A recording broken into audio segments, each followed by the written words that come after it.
doing? This is Ani with Creative Cooking in Ani's Kitchen. Hey, I wanted to talk to you guys. I have a recipe for you, but I wanted to talk to you guys first. Let you know what's been going on. I haven't been on here. Believe me, I have plenty of recipes coming. But I haven't been able to be on here because, well, the month of February seems that I spent the whole month in the hospital. From February 1st to the 7th, and then from the 18th to just recently, the 23rd. Terrible outcome. They did, I went for my final stress test, and that's all I needed so that I can qualify for the transplant list, and I failed it, supposedly. The echocardiogram. So they wanted to go in there to see why, and the way they do that is with a heart catheterization. So I agreed. This is at the VA. They admitted me. The next day they did the heart cath, and they couldn't get in there to get good pictures. They took pictures, but they weren't clear enough, supposedly. So, they have a contract with Jewish Hospital. Now, U of L Hospital, University of Louisville Hospital, and Jewish have contracted together. They are now one. And now they are part of the VA. They have a contract. So they do like training because the VA is a training facility. Yeah. So anyway, so they said Jewish has better equipment and they would probably be able to get in there and take better pictures. So they transported me to Jewish Hospital.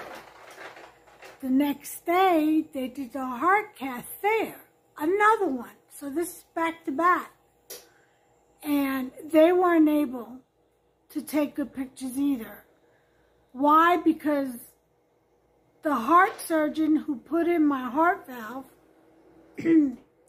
put a mesh in, and he put it in there so well they couldn't get through to take pictures. But I mean, I laugh about it because he did such a good job, you know, but to keep that valve on there. But the thing is, the downside of that is that when I got home, they released me. They couldn't do anything. So they released me and they referred me back to the VA, to the cardiology team. So I had to make an appointment. So when I got home, though, I developed a fever. There was vomiting. Then I developed a pain in the middle of my back, which transferred into the front of my chest and down to my belly, all the way around. I thought it was my tethered spinal cord syndrome acting up. No, at first. But when that pain got so severe, I felt like I was having a heart attack, a mild heart attack, continuously. Like the pain wouldn't go away. You know, it was horrible. I was bent over. It made me cry. That's how bad it was. And I don't like to cry. I'm not a crier. And that did it. And not because I was afraid of anything, I wasn't afraid of death and all that, but because it was excruciatingly painful. Excruciatingly painful. I'm talking about, I couldn't even take a deep breath. It was horrible. Well, after 3 days of that buildup at home, my husband Hopster goes, "You want me to take you to the ER? Let me take you to the ER," because he saw me suffer. So I finally gave in. Never again. But I gave in. We went to the ER. Long story short, I spent 5 days. They didn't give me any pain relief. They did when I first got there to the ER, but then they wouldn't give me any more. And unfortunately, the only thing I can take when I go into the hospital for surgeries and everything else, you know, that has to do with high levels of pain is fentanyl. Now, they control that. It's been in my chart. That's been my treatment for years when I go in with a situation like that. Well, they decided they didn't want to give me any more of that because there's a problem out in the public with fentanyl. That's not my problem. So you're saying people have to suffer.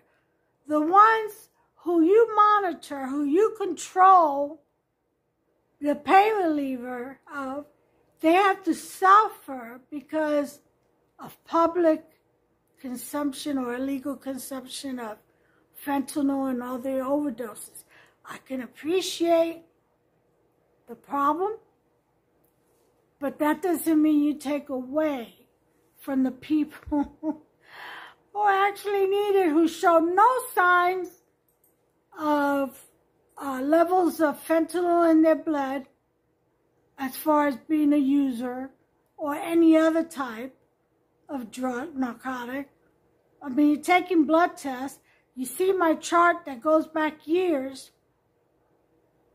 and you see that's never been an issue, ever, ever. Blood is clean. But you're going to treat me like that? Are you crazy? On top of that, they had the orders to give me steroids to help with what was going on, because I told them that it felt like pericarditis, because I had it back in 2018 on my wedding day.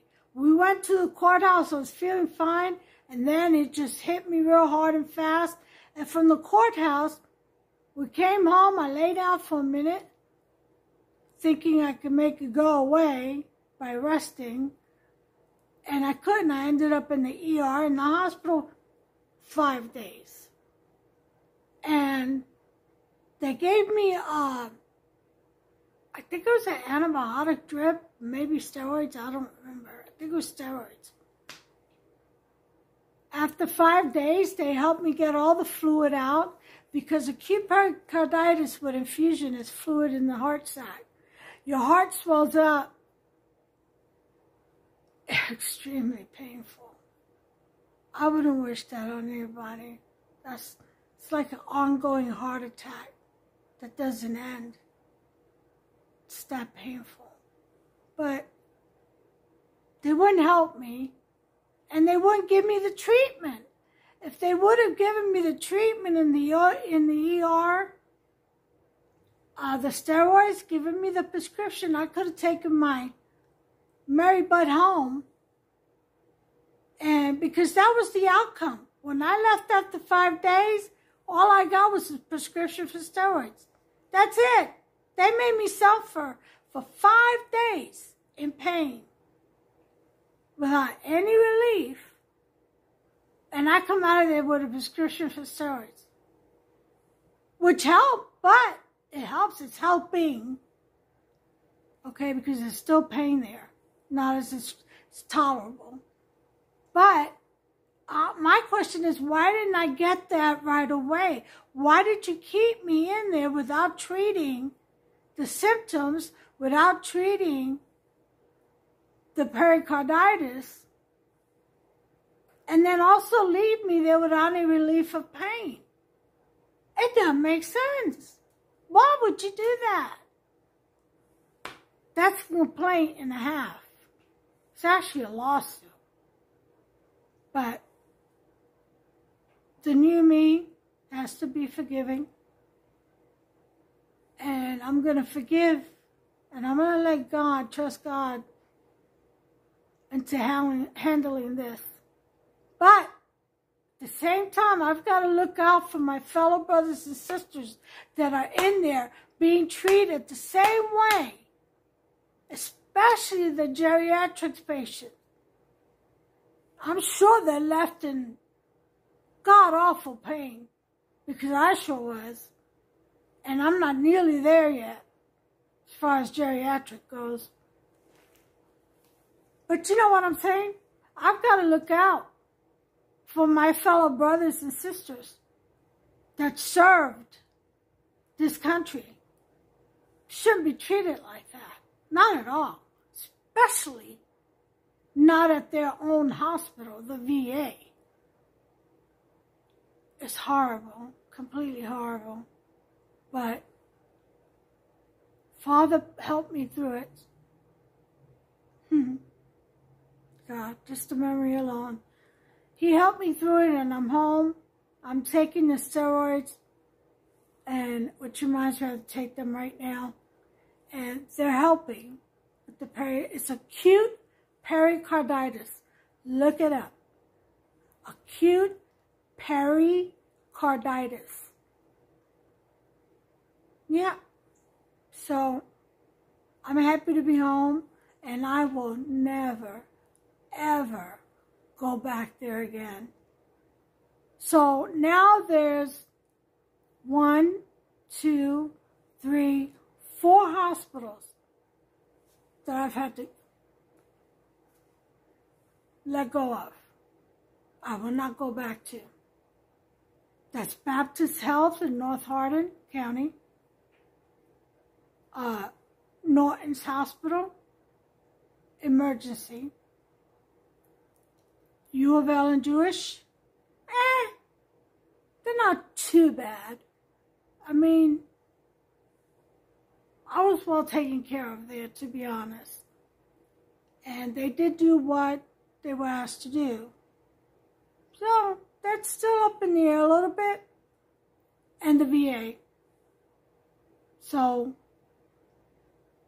yeah, 4.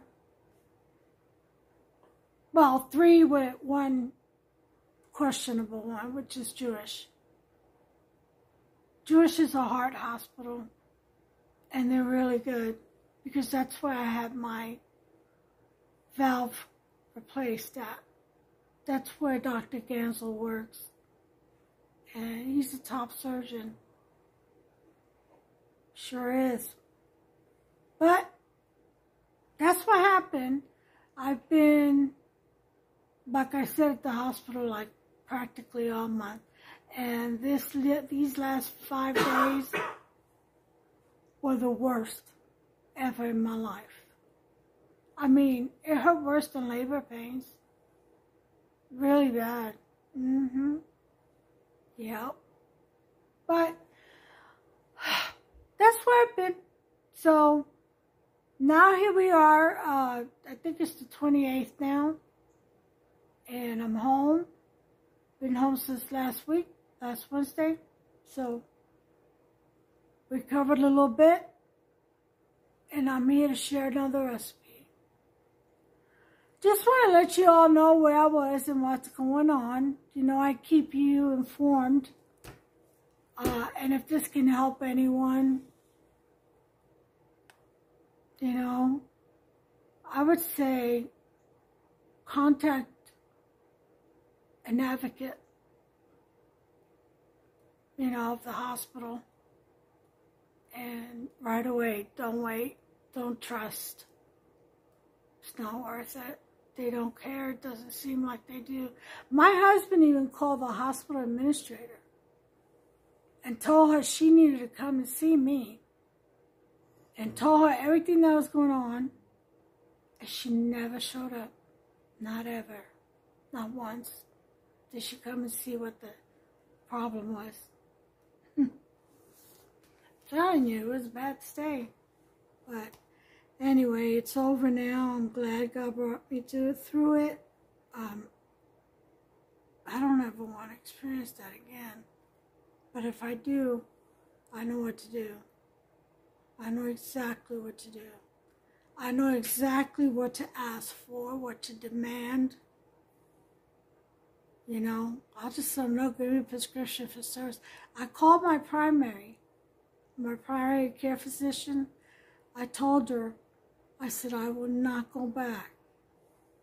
So steroids, I could have gone to see her. She could have prescribed steroids for me. Yeah? She could have sent me for a test, found that it was acute pericarditis, and prescribed steroids. Simple, right? Who would have thunk it? But it was in the afternoon on a Saturday when it got unbearable and we went to the hospital. So we had no choice but the ER. Never again. Oh, they did a CT scan first, right? Here's the ER doctor.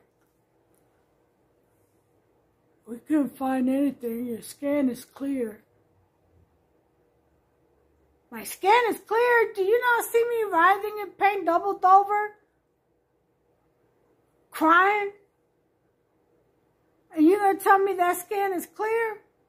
You need to go take another pair of eyes with you and go to read that scan again. And he did. And on his own, he did. Because he saw my face. I just looked like I burned a hole right through him. I wanted to jump out of that gurney and just kick his butt. I swear I wanted to jump him. But I just looked at my husband and he went off. He went off on him. And so the doc left real quick. Scurried on like a little rat. And because he knew what was coming. But then all of a sudden this female doctor comes. And she said, we looked at your scan again. She was Asian, very nice. I was kind of mean to her because I was fed up. And, which that's my bad, it shouldn't have been. But when you're in that much pain, you kind of lose it. But she said, we looked at your scan again and I said, let me guess, acute pericarditis. And she said, what? I said, it's pericarditis, isn't it? She said, yeah. Like, how'd you know? I tried to tell that first doctor to check for it. And they did. They said the heart was inflamed. It caused the sac to be inflamed and infusion. So fluid around the heart sac. On top of that, when you have that going on, you can't swallow a drop of water without it causing excruciating pain. Why? Because the digestive tract is right behind or under the heart. And when it's swollen, it's like a straw being squeezed. You know? There's a lot of pressure on that digestive tract. Can't eat, can't drink. I couldn't even take my medication. I had to water it down in a cup, melt it down, and sip it. You know, my daily medication, my blood pressure medicine and stuff. Yeah, I had to do that, and even that was bad. But it wasn't as bad as if I would have taken it whole. And I had to take it. But I didn't eat. Then one night they come in, they toss me around like a rag doll. Now I can't even walk because they've aggravated or re-injured. My tethered spinal cord syndrome goes down to my hip, or from my hips to my knee. I can't walk for more than 5 steps. Without feeling 1,000 Charlie horses in my bone, it feels like. Yeah. From the hip bone down to the knee. And they messed with my neck, my acute, what is it? I can't remember. But tolerance. You know, in the military, we have a saying that says, pain is just weakness leaving the body. You know what that means? That means the more pain you experience, the more you can tolerate later on. Because you've already been there before. And your body kind of builds up a tolerance for pain. I have a very high tolerance for pain now. So, I have a slew of appointments coming up, but I promise you, I'll do my best to keep posting recipes because I've got a stat. You know, I come home and I feel so guilty about not, you know, being here for you all with new recipes. I started writing and printing and, you know, recipes for you all. Adjusting. Yeah. So I've got a whole lot. A whole lot. We got Passover coming up. It's going to be on, let's see, 5th, 6th, 7th, the 8th of April, which is Saturday.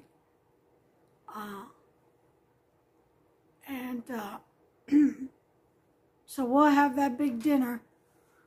I'll see if I can remember to film it last year. Last year we had so much fun, I forgot to film anything and snapped a few pictures, but this time I will do my best to film the Passover and take pictures and of the food and, of course, and of the guests. We're going to worship Father in remembrance. He gave us these instructions. There's 3 Moedims, feast, that we must keep.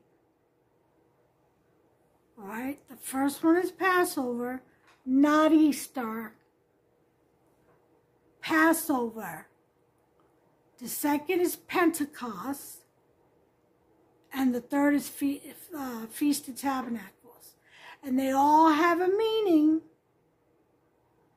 behind it. They all have a meaning, very significant. Especially now, we're in the generation of the fig trees right now, and which is like Pentecost. We're at that stage. We're moving into the Feast of Tabernacles, which is a gathering. That's where Christ comes. He gathers us. His angels will gather us from the 4 winds. But anyway, they all have a significant meaning, which is why God gave us instructions to keep in remembrance of Him and His promises. Gives us hope too. All right. So anyway, those are 3 that you must keep. You don't have to get all fancy about it.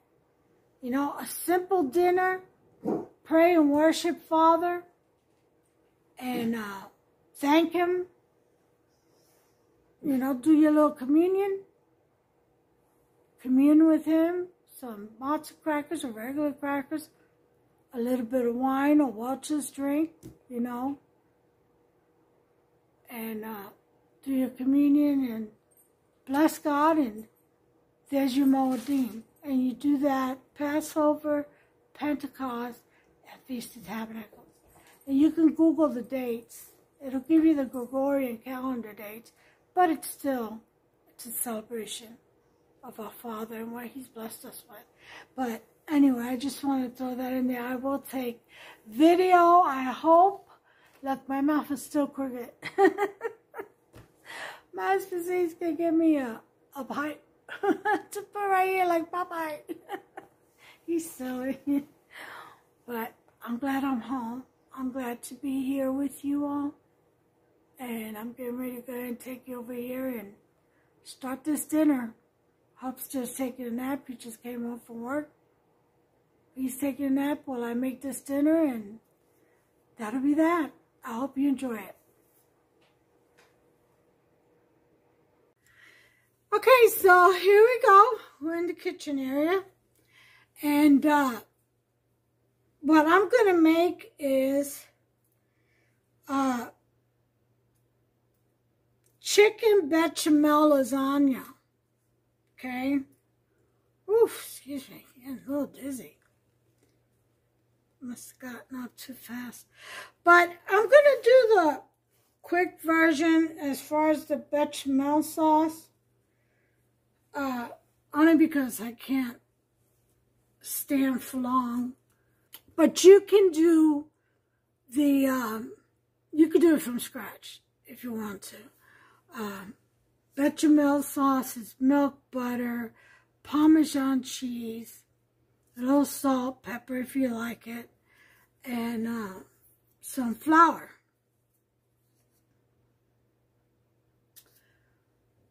I went ahead and got this. And it comes with pouches that make 3 cups of bechamel sauce. To this though, and I have one of the pouches poured out in here. To this though, I add Parmesan,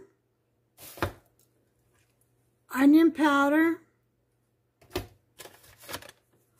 garlic powder, and butter.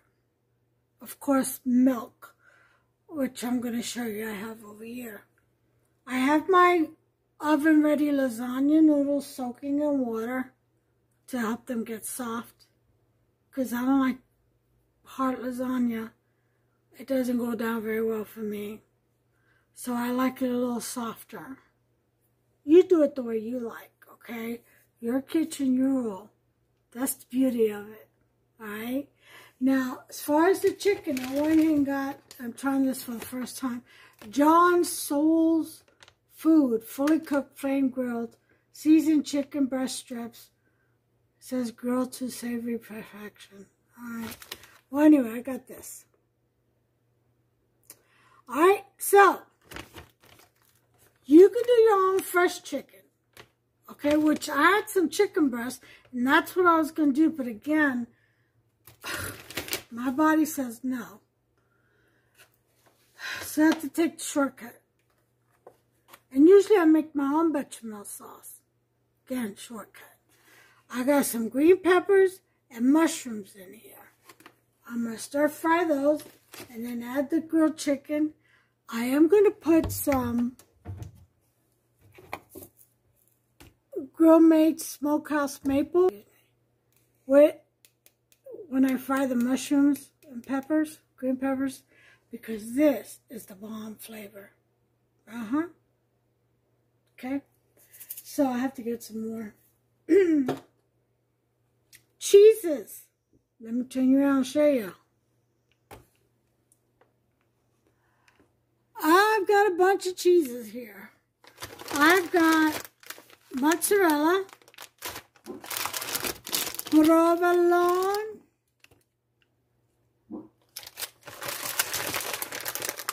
Monterey Jack, Parmesan, and Fiesta bun for the topping. We use the rest of that. I'm going to turn on some more light. Okay, so I've got all this going on. We're going to get started here. First thing we'll do is, again, fry the mushrooms and peppers. We're going to make our sauce a little bit last after this because we don't want it to, get too thick right away. So, which I may have to add a little bit of water or some more some evaporated milk. I'm using 2% right here. Use whatever kind of milk you like. Okay, your choice. So, I have my skillet here, my cast iron skillet. We're going to turn that up to about a 6. Let that heat up, and I'll be right back. We'll start some stir frying here. Okay, so we're stir frying away. I'm going to put a spoonful of my sofrito. Make this Puerto Rican style. Always have to do Puerto Rican style. Spoonful of that. And we'll get it. So, put a couple of roasted red bell peppers.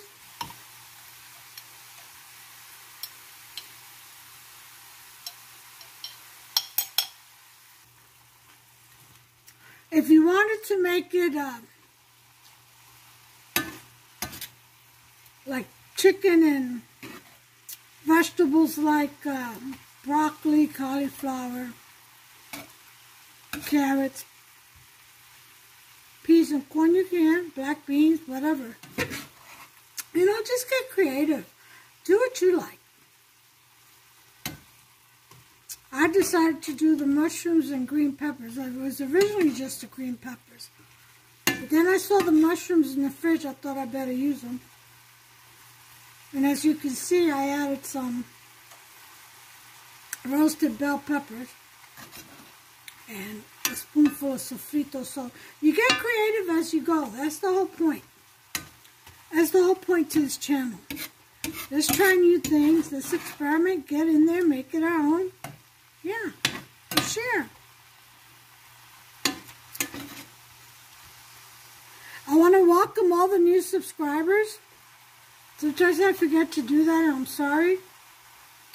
I got so much going on, I forget. I really do. I don't mean to. But I want to thank you all. It means so much that you all subscribe. It helps me out. And, well, hopefully it will. Because I think you need 1,000 subscribers before YouTube looks at monetizing you or your channel. I'm just trying to make extra income to cover transplant expenses that are not covered, you know. So I have to be there, like, I think they said 3 weeks, you know, and think of food and stuff like that, and stay at the hospital and stay at the, at the hotel, I guess. Just all kinds of stuff that you have to think about. And a lot of things I would get reimbursed for, but reimbursed. That means I would have to wait to get my money back, and we need money right then and there to pay for stuff. So I'm trying to get monetized by YouTube so that I can cover those expenses. I don't do GoFundMes. I believe in working for mine. Not that there's anything wrong with GoFundMe. Sometimes people do it for one another. There's nothing wrong with it. Just not for me, is what I'm saying. I just can't do it. I don't know why. I just can't. It's not pride. It's that I feel like, gosh, if I could earn it, at least make an attempt to earn it, then that's my first step. I'm going to taste the mushroom, see how it goes. So good. Delicious. Alright, so it does need a little bit of salt. And that's it for that.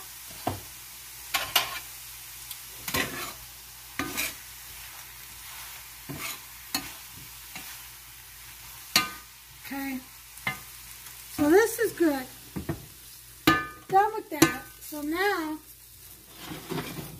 we're going to do the bechamel. Oh, there's chicken in here.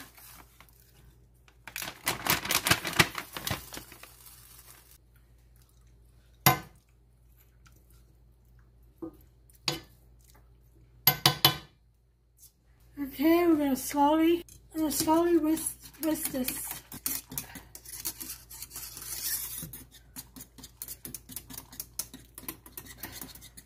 Okay, turn the heat off. We'll put the butter in.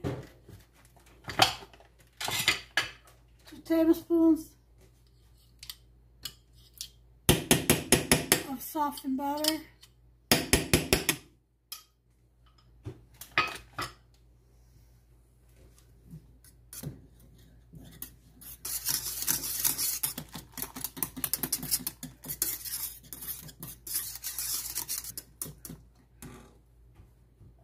Parmesan cheese.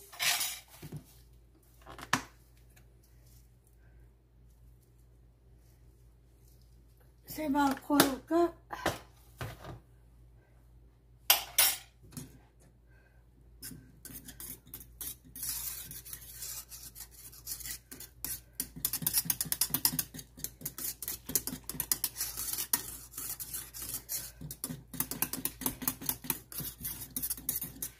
Okay.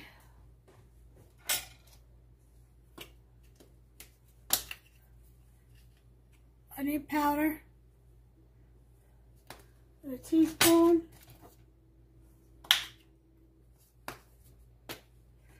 garlic powder,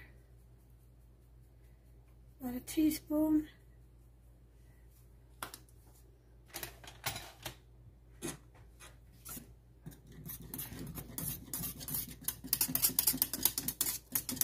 and we have our sauce. Now you may need to add more milk as you go, because it will thicken. It's just like gravy, you know, that's exactly what it is.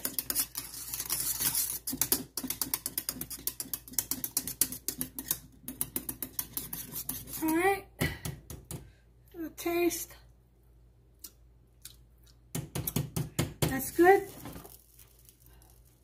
And a little bit of water.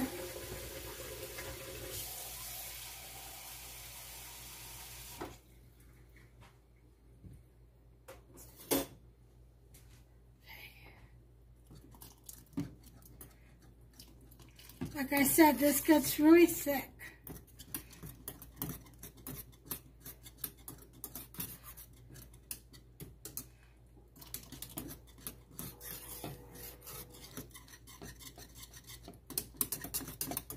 And it'll thicken in the oven. So I added half a cup of water to 3 cups of milk.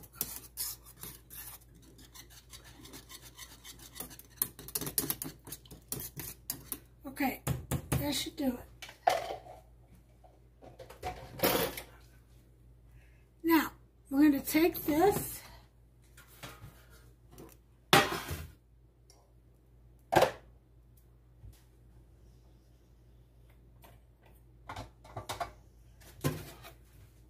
okay, put some bechamel sauce in the pan. Now you can make the casserole as big as you want. Okay.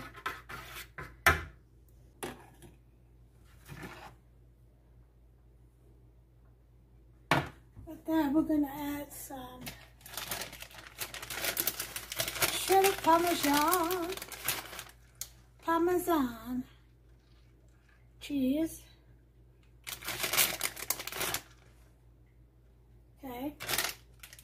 Then we're going to add our softened lasagna noodles.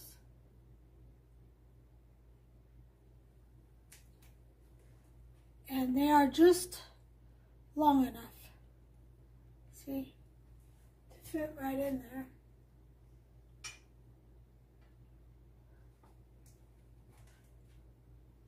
Should be 4 across. All right, so we got our noodles there. A little bit more gravy.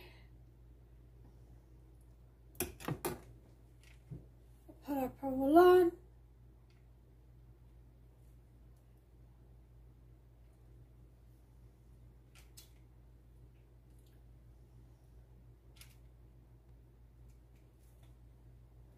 Okay.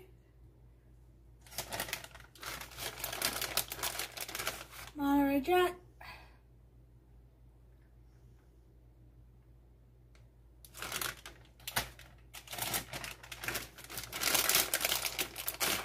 Parmesan. Then we're going to go ahead and go with our meat.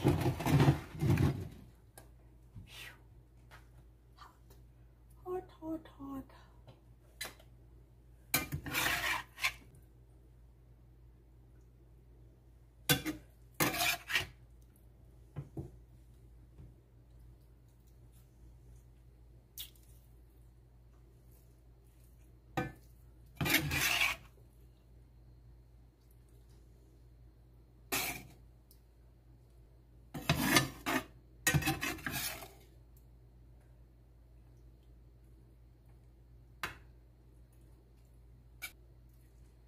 So, let's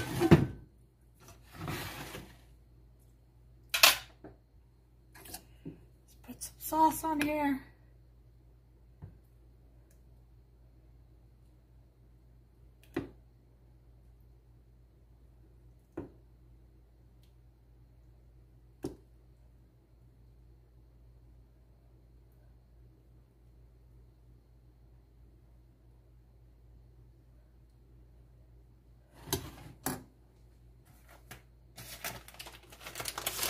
Jack.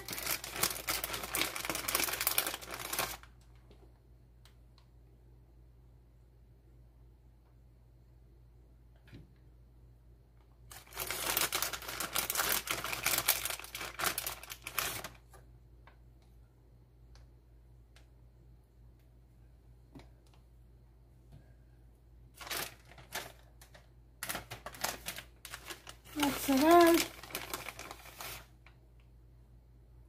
Finely shred it.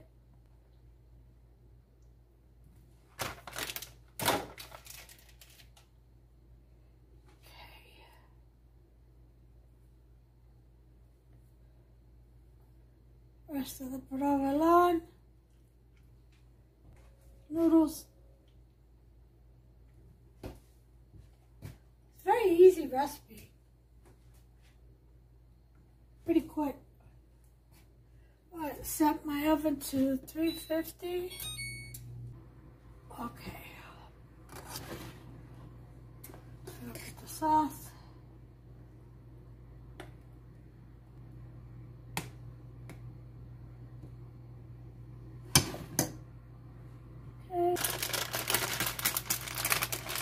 Parmesan.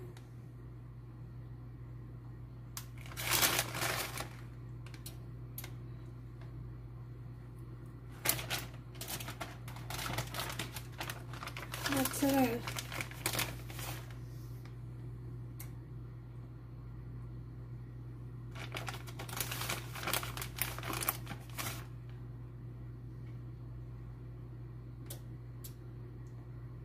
Now you put as much cheese as you want, okay?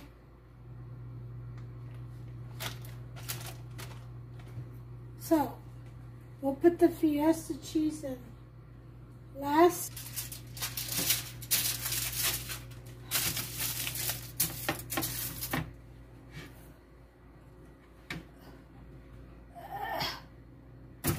Alright, let the oven heat up. We'll put this in for about 30 minutes. Okay guys, so this is done. Hofstra came and got his before it's set. So let's see what we can do. I think it turned out very well. So this will be my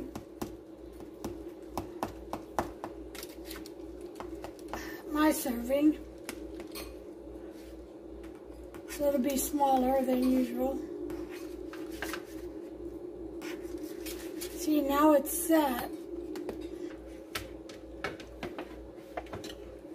I see. Yep.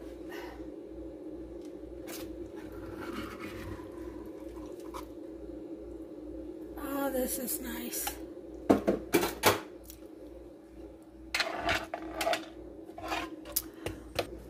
Look at that. That. Beautiful.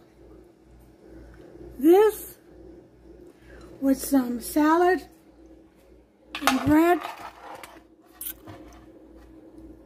Delicious.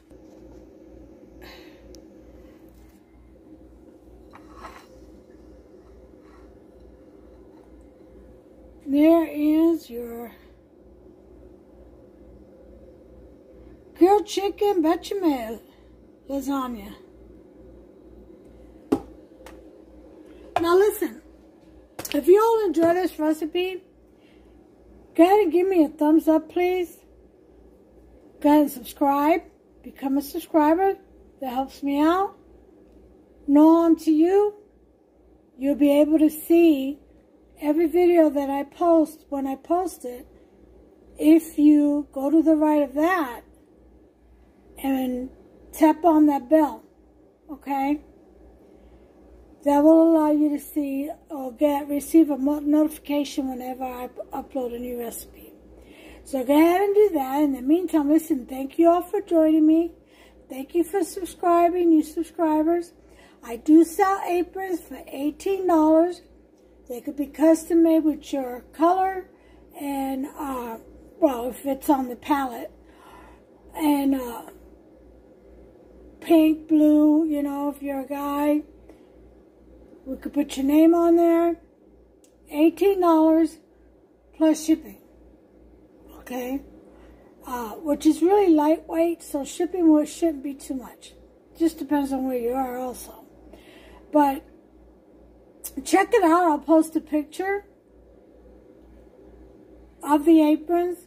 And go ahead and feel free to order. Order as many as you want. Okay, they make great gifts. And